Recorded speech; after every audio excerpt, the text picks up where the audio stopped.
I'm so happy to see you here. How are you? All fine? So I will have some questions for you because I like to know the audience and people which are here, which I work with. So I have some questions, but you have to answer with your applauses. Okay? Okay? Okay, okay. Yeah, you have to answer with your applauses. Okay? Okay. Yes, that's correct. Thank you very much. Thank you very much. So, first of all, I have a question. Who is happy about BCB this year? Who tried something new? Sorry for you guys. Maybe you tried something already. You knew, and it's still good. That's right. Maybe some of you got in a fight. Nobody. Yeah, with your lady. That's good. Okay, maybe some of you had party yesterday. Okay, who has a hangover today? Oh, that's nice. Who had a hangover yesterday? Yeah, applause to gentlemen over there. You see, that's why today a lot of people don't come with the hangovers, you know. And there's one more thing, you know, we have to do. And we have to show everybody that there's something happening here, and we will try to think people that it's wow here, and they come here like to see. Okay, you have to do the great applause, the huge one, big and screamy as you can. Okay, let's do it on 1, 2, 3. Yeah, thank you very much. And maybe like 2 of the people they will see. Oh, there's something happening. They're happy people there, so and they'll come here. But ladies and gentlemen, I'm very happy to see you here. And the beginning is, you see, 2 people. Hi, yeah, 2 people. We fished on them. Very good. You can come in. You can come in. So the thing is, today I will tell you about interesting elements what I'm working with for many years, and that's hospitality as entertainment. And hospitality, I had a big question. Is hospitality an entertainment industry? And then a few years ago I understood that it is. I didn't have any questions. I know that it is entertainment industry. And if you have some doubts, then look around and look what's happening there. There's a lady hanging on the wall. There's a guy, very tall guy walking around. There's a smoke. There's a storytelling, and everything is happening around, and we are part of it. So there's no chance that you can work in hospitality industry and you're not part of entertainment. And if you think sometime back then, maybe in the 80s or late 90s, there were bartenders who were just standing there and like this, and you were okay with it. Now from the bartenders you ask, they're like, okay, it's too much, but you have to be open, you have to be there, you have to be entertained. So that's the idea, and I will tell you a lot about that and my opinion. But in the beginning, ladies and gentlemen, I want to tell you where all those ideas comes from. So I call this part 2 hats, because I have lived under the 2 hats for 12 years. In this hat, I am a hospitality guy. I worked in kitchen in 1999, then I switched to the bartending and hospitality. And I started to work in the bars. I loved the job. I knew that I want to do it. I worked in crazy bars where you have to work very quickly and a lot. Then I started to manage bars. Then I started to work with companies, companies, it's a huge name. I started to work with other bars and help them consult and educate the staff, and worked on the menus. And then the last year, 2018, I won World Class Latvia and World Class Baltics. So, and I went to the finals.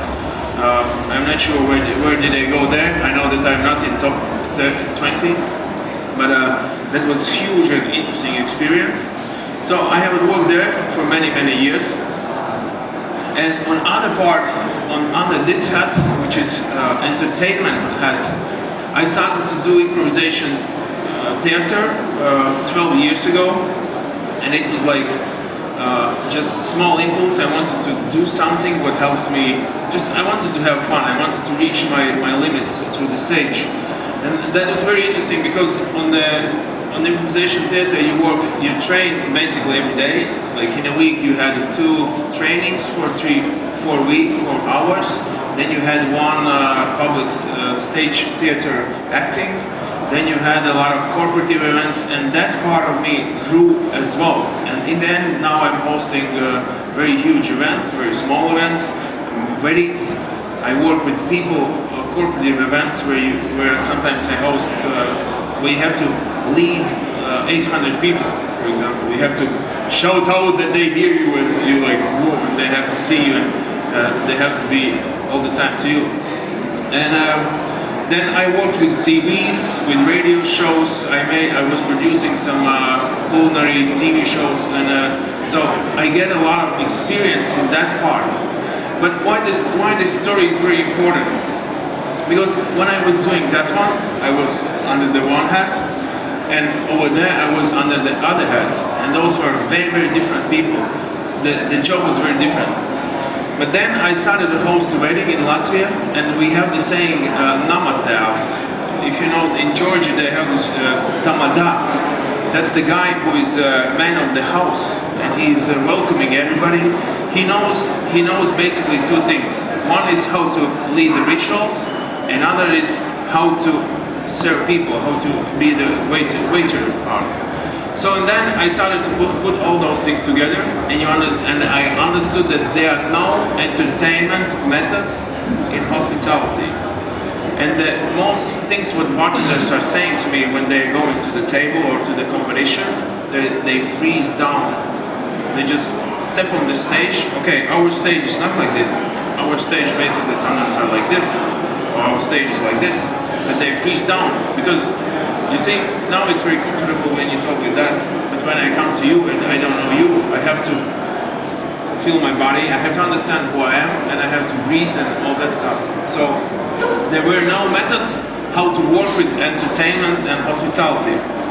So then I started to put them in trainings, and my Latvian friends, close to my Latvian friends here as well. So, and I started to work with a lot of those kind of methods. And if you ask me the question, is there a future for hospitality without storytelling or experience, I can say that there is not. Because everywhere you go, there are 2 words: storytelling, experience. Storytelling, experience. And we as the bartenders or who works in this industry, we are storytellers. And we are those who brings the light on the product, or we can kill it with our story, with all what we do. So let's move on. And for example, it takes a long way to make a great cocktail. You have a great product, you choose your cordials, you make your syrups, it looks very good, you worked on the decor for 1 month, you were training to make it, you have a great mix, but when you are bringing it to the table or to the competition, will your storytelling skills brighten it up or make it believable or less believable? So that's the question. And that's why we have to work on our presentation skills every day or once a week. It's up to you, but we have to do it. So next one, who are using the skills? And then I started to put the list, and basically they're bartenders, baristas, and sommeliers. And you can say that all of those, they don't need those skills. But if you go to the bar and what do you remember? You remember, oh, that was a great bartender. And what did he have? He had bartending, he had the storytelling skills, and that's the idea. And we remember all those things. Bar ambassadors. Now the industry is full of bar ambassadors, and that's a good thing because a lot of bartenders, if they don't want to work in a bar, they can start to work as a brand ambassadors. There are a lot of lectures, and even you can say, okay, lecture is like 1 in 1,000 people, but if you start to teach your own stuff, you're a lecturer as well, and you need those skills to people believe in you. Hosting bartenders for master classes. Now master classes are everywhere. You have to tell the ideas, the flavors, and stories, about the product, about ideas. Workshops and sensory food and drink events, like everything which is where you go, you eat and drink. That's that. Competition bartenders, and in competitions I was judging world class Baltics. I was judging one of the countries, and in competitions I felt that people, they don't tell the real story. They're telling about how their grandmother, how they were inspired in beach or in wood, but they don't tell flavors. They don't tell the real story, what the judges has to expect from the flavors, from the taste, from everything. So that's a very, very big issue. And okay, that's the first part, and now I will tell you and talk more about how to do and what to do. So let's take, for example, two elements. I took cocktail as a understandable like phrase. So let's take cocktail, and for storytelling, there is a product in cocktail. There is a product, cocktails, recipes, and taste and flavors, presentation, content, and idea. And for the storytelling, there is a present story, body language, voice, and sensory knowledge. So let's talk more about those ones.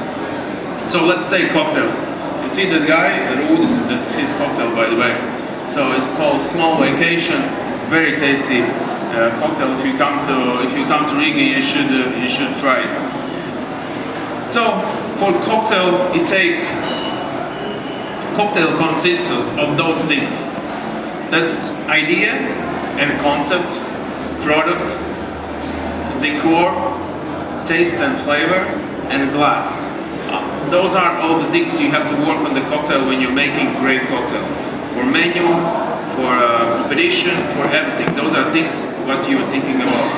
And that's why I told you that you put a lot of effort, time, money, energy into this cocktail. And when you go to the storytelling, then you're like, bam, you lose all of it. So let's move on. And in the same time, I took the storytelling, and I started to analyze what storytelling consists of. And that's body language, appearance, voice, sensory knowledge, well-built and told story, and personal touch. So, and now I will go through my main things which I can give you as a tips, what you have to work on as a storyteller.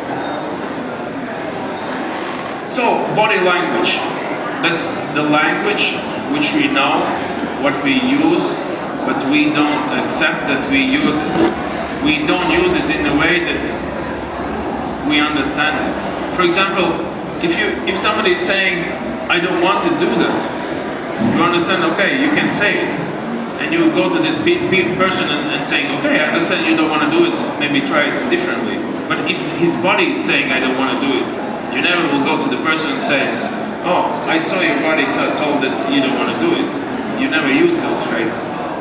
And it's proven that 50% in communication we use exactly body language. And how to use the body language in presentations. So you have to stand still, you have to stand on your 2 feet. And there are a lot of trainings which we have to do in improvisation theater. For example, there is a stage and you have to go in the front and stand there for 1 minute. And it's so hard. So what happens to people usually when they're doing that? So try that exercise. So they're trying to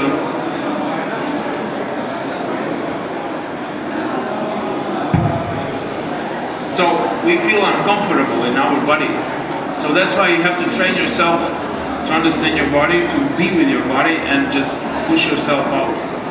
And what I have seen in hospitality industry. So I had one waiter in a well-known restaurant. He was like very experienced, and I asked this guy, this salmon tartare, is it good? And he said me, yeah, it's really good. It's excellent. People like it. So, which part do you believe? That one. You will never take this cocktail. So you have to understand what does your body do when you're in a competitions, in a bar. So you have to work with that, and I will talk about the methods how to do it. But the first thing is you can film yourself. Everybody just thought, oh yeah, I'll do it the first time when I will go back to the bar.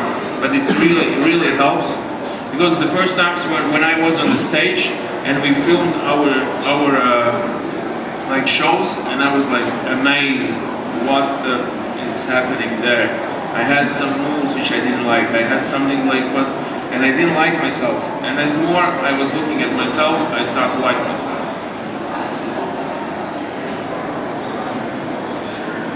So, and here's just a small quote. I don't think people are going to talk in the future. They're going to communicate through eye contact, body language, emojis, and signs. It's Kenny West. But from the body language, one of the things is eye contact as well. You have to do the eye contact all the time, and you have to do the eye contact with everybody. For example, now I'm on the stage, and I have trained myself to look to everybody. And it took me a while, because if I would look only to you, other people will feel a little bit like not so good, and you would start to feel uncomfortable because I'm looking at only to you, and you would think, oh, what does he want from me? So if I'm doing to everybody, then that's very good. So let's move on. Just breathe. Inhale, then exhale. That's how you will get through it. Okay. This is one of my favorite topics, because who doesn't feel good on the stage? Okay, come on the stage, please. Make a small applause, please. Yeah. Ciao. What is your name? Артем, привет. Ну, мы будем на английском, да? So, Artyom, now you have to, 3 minutes, you will have to tell all the experience you got here. Are you ready? Are you sure? You can start. Okay, that's it. Thank you very much. I just wanted to, on your stage for a while, I'll tell you why. Artyom, back to your stage, and ladies, I saw that you were filming and thinking, oh, I will have the best video ever. Artyom is on the stage. But you know, idea is that I just wanted to tell you, how does it feel? Because, and I wanted to see you, and you replicated yourself to this situation. So, what does it feel when you are up on the stage? Your body starts to shake inside, your heart starts to pump, your body is like, you want to do like this, but what do? You just freeze. You freeze yourself. And why it's happening? So, the brain is using the most needed oxygen, what we need. So, in the air, we have oxygen. When we need the oxygen, when the brain starts to like think, when there is a stressful situation, brain needs an oxygen. And what's happening in the body? So brain is screaming to your body, Arvis, I need an oxygen! And the heart is starting to pump, like, bugga, bugga, bugga, bugga, here it is, chugga, chugga, chugga, chugga. And it's happening. And then, if we let this thing to do, then our brain gets enough oxygen to think. But what is happening on the stage? On the stage, or before the stage, what do people think? They think that that's emotional thing, and they just like, you will be good, you will be good, don't panic. But your heart is already starting to pump and saying, I need oxygen, I will need oxygen in a few minutes. And you're saying, just breathe down, just calm down, you're not stressful, because you're thinking that's emotional part. And then you go on the stage, your brain physically it starts to think, it eats all the oxygen, heart is starting to beat, and you are thinking, oh damn, they see that I'm stressful, that I'm in stress.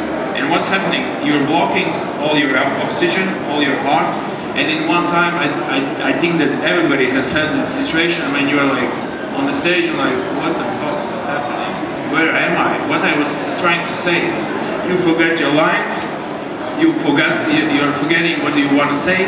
You're forgetting what was the ingredients you wanted to put in. And that's the idea. My suggestion to everybody is that before you go somewhere on the stage or public speaking or everywhere, just run, inhale a lot of air, or just pump yourself up, or do something. Just pull yourself full with the oxygen. For example, what the actors and singers are doing, they have this kind of exercises.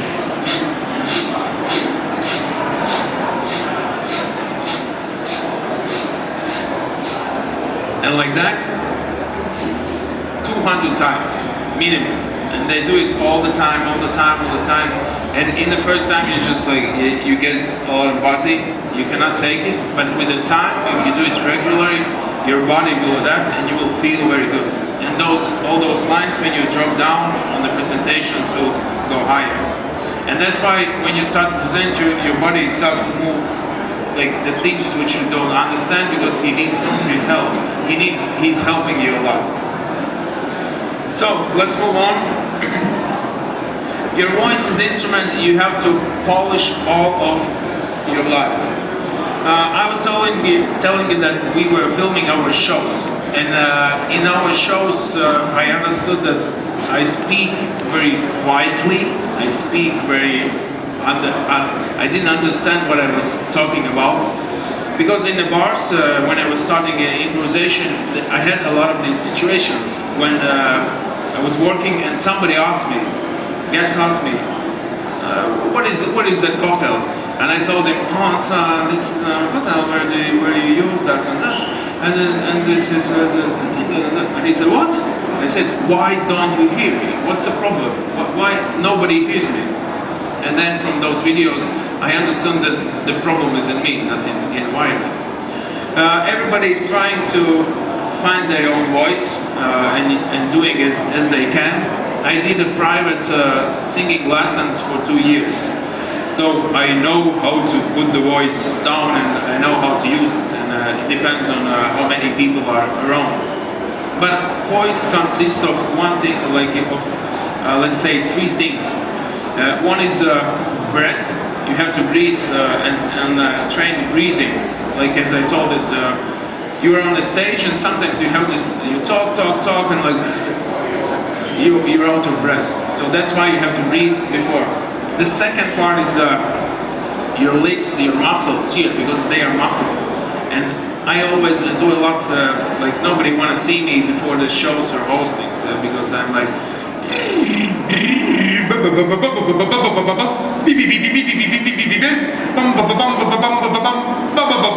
and then the second part is the voice, which I already put in. It's like,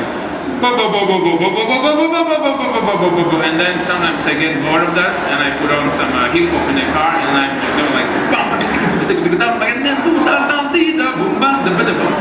and like I do it for an hour, and if I do it every day, it sounds that I'm a little bit of stupid, but it helps a lot.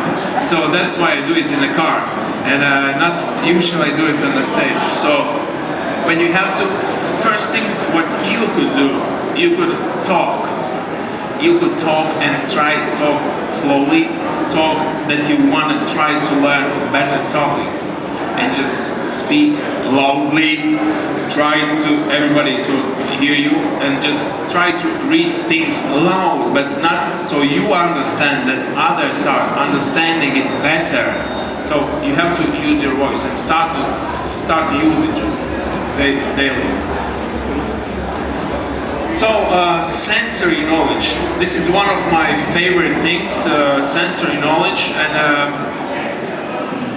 I worked in a coffee company for 3 years, and over there we use I work a lot in coffee cuppings. And before that, I didn't just think of that in that way. Like we know that sommeliers has a lot of words how to use, how to describe the wines, and then I understood that bartenders cannot describe the cocktails. They don't know how to describe them. And as we were like, I was talking to one lady. She had a flavor talk speech here as well, and she said we're out lack of words. We don't know the words, how to use them, what words we can use for describing the flavors. So today I will give you one cocktail. I made it in Riga. Afterwards I will tell you what it is. So what is the idea that how we use it? On the right you can see the coffee flavor wheel. I'm not sure, but I think that wine guys have the same. But I love to use these ones, which coffee guys are using. And basically, when we are in a training our flavors, we work with this flavor wheel. We go through everything what is like in our head, and that's on the left side. You can see what things you have to understand and what things you have to find in the coffee. And first of all, this cocktail you will have a task in a few moments. This is the task what I use sometimes with the personals, with the staff. And idea is you have to understand first of all taste, because taste is something different as a flavor. So taste can be sweet, sour, bitter, salty, umami. Basically, umami and salty you don't use in the cocktails, but sometimes there is salt as well. Oh, can I get one as well? Aris, thank you very much.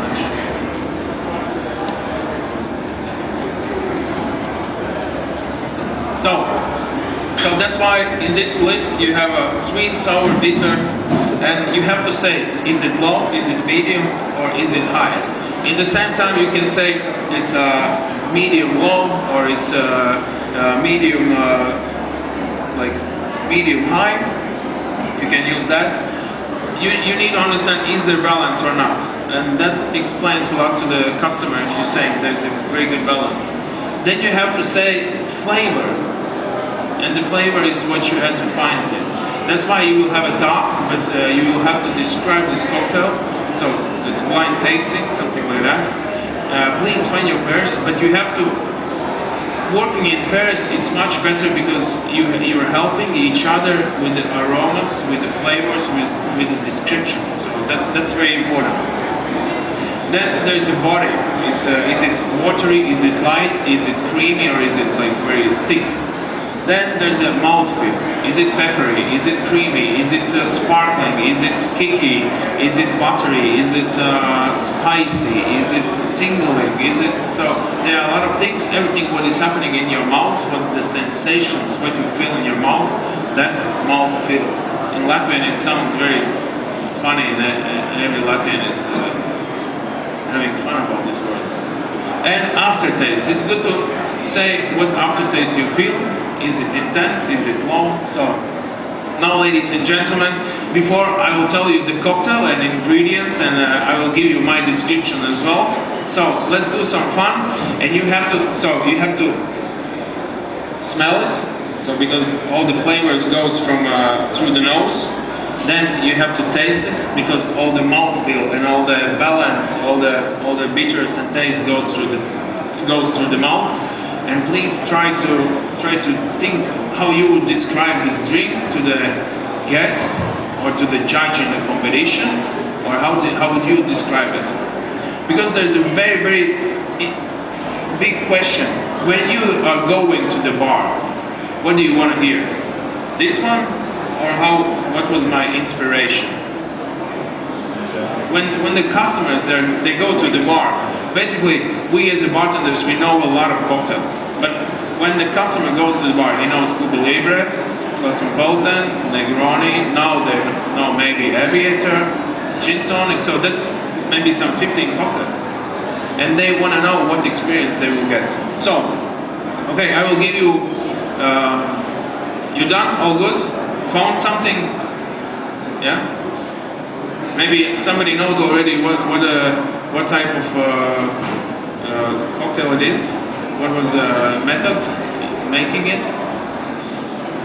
It's a method when you can get cocktail very balanced and deep. So let's move on. I call this cocktail BCB test dry, because you're testing it and we are in a BCB. So I explained this cocktail as a good balance and complexity. Was it? Yeah, you can put it like this, or bar. So if somebody thinks that it's not correct, you just say bar, okay? Okay, thank you very much. But I will, as I told you, I read body language, so I will understand who doesn't accept it. And that's why it's good to work in the groups, because we had trainings where we work in the groups, and then everybody writes down his opinion, and we take the middle opinion, which is opinion which all of them agree. For example, if 5 people are saying that I feel rosy there, but everybody is saying, one is saying I feel mango. Of course, mango will be switched off. So that's the idea. And for me, it was medium high. Sweetness, medium sourness, and low medium bitterness. So this is my subjective writing. So it can be like this with you, it can be a little bit different. And idea, like over here there are a lot of international people around, like from everywhere. And for example, Latvians, they use, like we're Nordics and we use a lot more sour and sweet. For example, everybody who is more to the equator, they use more like the bitter stuff. So I had one experience with the Illy Coffee global quality control guy. And we were discussing what kind of coffee was it, how does it taste, and stuff like that. And then he said, I said, oh, this is quite bitter. And he said, what? It's sour. So, and then he was telling that everybody who is more to the equator, they like more bitter things. And if you try their products, they're very, very bitter. Like comparing, for them that's good, for us it's quite bitter. So for me, the flavors were dry rose, Sichuan peppers, orange zest, malt, ripe plums, light black tea. So somebody got this? Yeah, you got some of these, you got this. Very interesting is that there are no plums, but I felt the plums. So you can say that there is sensation of ripe plums. Then the body is light, mouthfeel. It's syrupy. You can get it from consistency. It is like syrupy, oily. Of course, it's not like oil, but you can say it's quite a little bit oily. There are many cocktails. For example, old-fashioned. You can say it's very if it's not too diluted, that it's very oily. Light tonic. Tonic is in cocktails. You have a lot of tonic, and now people work more with the teas. And tonic is what is. You will get more and more of that. Tingling and spicy. Who got tingling and spicy? No? It's very light, it's quite light, but if you'll drink it, it will get more and more. First days when I made it, it was like, oh, it's like too much spices. And that we get, so in the recipe we have, so that's a milk punch method. There's a bourbon, there's an agave syrup, there's a black tea, there's orange zest, Sichuan peppers, black peppers, rose leaves, and no plums, of course. That was infused and led through the milk punch method, and that's why you can get it very, very balanced, very, very deep, and very interesting taste. So, who uses milk punch methods in the bar? Thank you. I do. Everybody knows the milk punch method, yeah? Okay, you'll find it.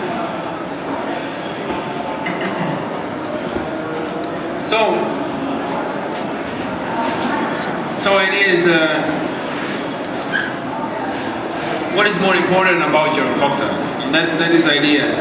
How you went to the market with your grandmother, or how does the cocktail taste, and what expectation it will bring to customer. So that's the idea. Always we're talking about, oh, my inspiration was that, and I was doing like that. So an interesting part is that in a coffee industry, they get ratings and the price of coffee of how good does it taste. So they have to know how to talk about the flavor. But in our industry, we talk about that bar is cool, very nice people are there, interior, they are good cocktails, but our price doesn't go up from the flavor or how we describe it. So, and it's very important, and I saw it in presentation in World Class Baltics. all the people who were there, from 30 cocktails which I tried, flavorfully, maybe 5% of all the bartenders described me how it will taste. They were not saying that. But if you're taking the list of the judges, there's like points, for example, there's 120 points. Points for your inspiration are only 20 points. You don't got basically anything. But everybody is talking about the ideas. Where I was in Paris, I was under some building, and then I kissed the girl, and I understood that I have to make this cocktail. And then you're telling. But in the end, what is the flavor? How it works together with the spirit? What methods you used? Why did you use those methods? What those methods bring it to the cocktail? What flavors does it bring? So that's very important. And no bartenders, like I cannot say no bartenders, but many bartenders are not talking about it, and you have to talk about the flavors.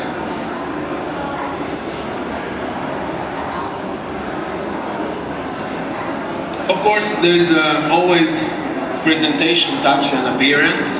That's on you, but you have to stick to your appearance. You have to find your appearance through talking, through body language, through everything you do. But you have to understand who are you, and that's your goal. That's what you have to work on. You have to choose which kind of bartender you will be, but you have to feel free to find it.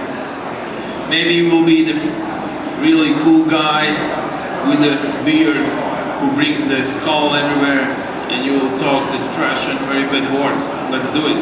And maybe you will be like an American bar guy who is always solid. His manners are like this. He's opening doors for the ladies. So you have to understand what is your appearance. It's very important, but appearance is not only how do we look, but the manners. How do we present ourselves? How we talk, what words you choose. So, and here I brought to you some ideas how you can train yourself. Of course, when I was preparing this presentation, I had a lot of questions for myself. What are the main goals I have to give you? Because in the beginning I didn't tell that. So on stage, I have worked on stage 5,000 plus hours. So my presentation hours like this are 5,000.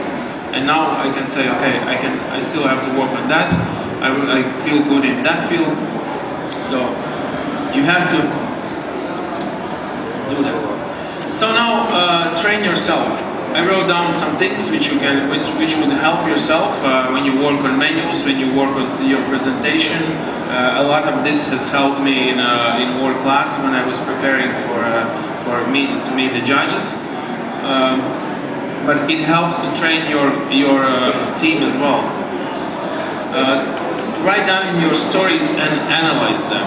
You know, always when you write something down and then you read it the next day, you say, oh, that's a bad word there. I can write it better like this. So do it like 3-4 times. Write what comes in your head. Write it down on the paper or on computer. What is much better for you, but write it down. And then in a few days, just look at it again, look at it again, look at it again, and analyze your stories. Give your stories to others and read them aloud. In this one, there are 2 parts. You can tell your story to other ones and then ask them, did you understand that and that and that? And they will say, you know, I didn't catch that phrase, or I didn't understand that you want to say about this cocktail that and that. And you will understand what's wrong in your story. And of course, give it to other people to read, and you will hear your story from other person, and you will understand how logic or non-logic it is. Sensory experience for every drink. Try to use that formula for every drink, which I saw somebody were taking photos. Try to adopt this system to every day. You have the cocktail, even if you're going to have a dinner, take a wine, Pavel's is making a photo of me, I had to do something. So, even if you're going to bar and drink a drink, open the photo and try to describe what you feel in that cocktail. How would you describe it to your customers? And then what is very important, ask the bartenders and waiters to describe what is the flavor. And try to do it everywhere, even to your colleagues or places where you go, and you will see that nobody, okay, not nobody, but the biggest percent don't know how to do that. They don't know how to use the flavor descriptions. Learn and practice body language. I think this is the hardest part, because just acknowledge that you have body language, that you use body language, and that the body language is all around, and just try to read it. Look at the people. For me, it was very hard, because I have worked in the industry, but it was hard for me. I saw the customer, he doesn't like it. We know that situation when the customer, you're bringing him the cocktail, and he's like,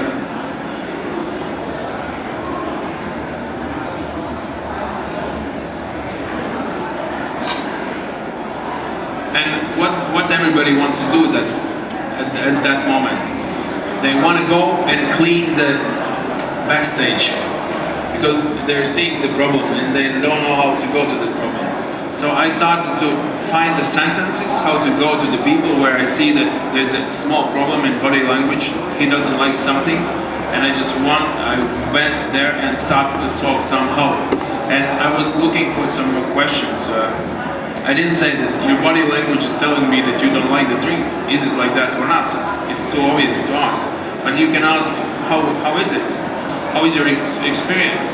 And if you describe your cocktail before, you can ask some questions which were in this description. For example, I told you the cocktail will be oily, creamy, and a little bit spicy. Do you get those notes? And then the customer will tell you what the body language is about. And then maybe he will tell, it's not my type of cocktail. And bam, we are there. We understood what the problem is. Or he will say, I was surprised, no problem. I like it a lot. But the first kick of this oiliness, it was like, oh, what's that? I didn't understand it. So you know the reasons. We have to understand the reasons from body language. And we have to use it every day and very strongly. Speak to everybody. Speak to everyone and be open. Idea is that you have to be open and you have to start conversations, and you have to find the ice breaks, what to use in conversations, and you have to be that one who is like, oh, how are you? What do you see? What was your favorite dish today? What are your plans? Like, we have a quite big problem in Latvia, the communication. Like in Europe, it's not such a huge problem because, I don't know, okay, that's a different topic, but let's leave it that way. Film yourself. You have to film yourself, and then you will have to see what is wrong with you and what is not. Because maybe there's everything very good with you, and you think that there's some problems. There are some problems. So then film yourself and show it to yourself. Think what you don't like and work on that, but show it to other people. Because sometimes what we think of ourselves is very different what other people think of ourselves, and they don't see the problem what we see. Maybe it's not the problem.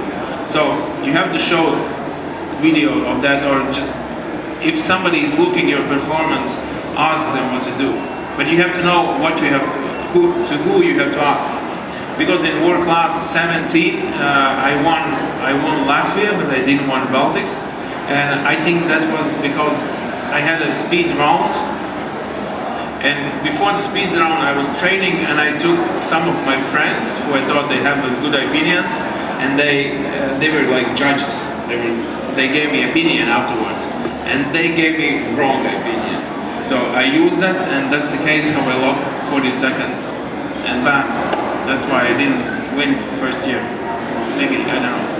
But find a good trainer. That's very important as well. Find somebody who can train you, who you trust, who you can work with, who is not, who can tell you the things that you have to work on. Because if you will have like a very good friend and he wanna have these relationships in future, he won't tell you, no, you have to work on your body skills, or your hand is like shaking, or I don't understand anything what you're saying. He'll say, oh yeah, it's nice, you're a very good bartender. or this cocktail tastes good, but he won't buy it like second time. So that's the idea. Find a good trainer. I have my own trainers in Latvia. I have people who I trust. I trust them because they give me the best what I can get. Sometimes even I have some presentations where I invite people so everybody can say like what they want afterwards. And for example, I get a lot of critique or some suggestions, do that, and then I talk to my trainer and he's saying, you know, Arvis, that was good. I understand why they're saying that, but you're going to that place, doing that, and it works in that place. Practice every element. So you have to practice all of those elements. What did I give you? But you have to train them by yourself. Or there are a lot of professional things, like places where you can go and train yourself. For example, for voice, there's a small one picture with a voice presentation, and I cannot give you it in 2 minutes. You have to work on that a lot. So, as I told, I was going to the for voice training for 2 years, and it helped me a lot. So you have to find the ways how you do it. And find your voice. Just find your voice. Find who you are, who you want to be, and go to that goal. And please, when you are going somewhere, write down what are the things which you want to achieve and what you have to work on. And that's why in the beginning of presentation, I wrote these down because sometimes we think that public speaking and storytelling is one whole, but there are ingredients the same like in a cocktail. There's one cocktail, what we feel like one body, one for all. But there's a body language, there's an appearance, there's a lot of things. So you have to work on them. You have to understand which will help you and stuff like that. So, ladies and gentlemen, thank you very much. One more time, I'm Arvis Zēmanis from Riga, from Latvia. Those are two things, brightest things what I'm working on. It's Let's Talk Taste Modern Hospitality Forum. And Herbarijs. Herbarijs is, I'm an idea concept author and one of the co-owners in Herbarijs. Very great place to be if you're in Riga. I have some friends from Herbarijs here. And so, thank you very much. That was my presentation. If you have some questions.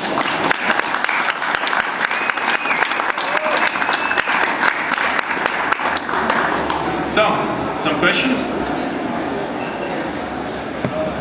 Thank you very much.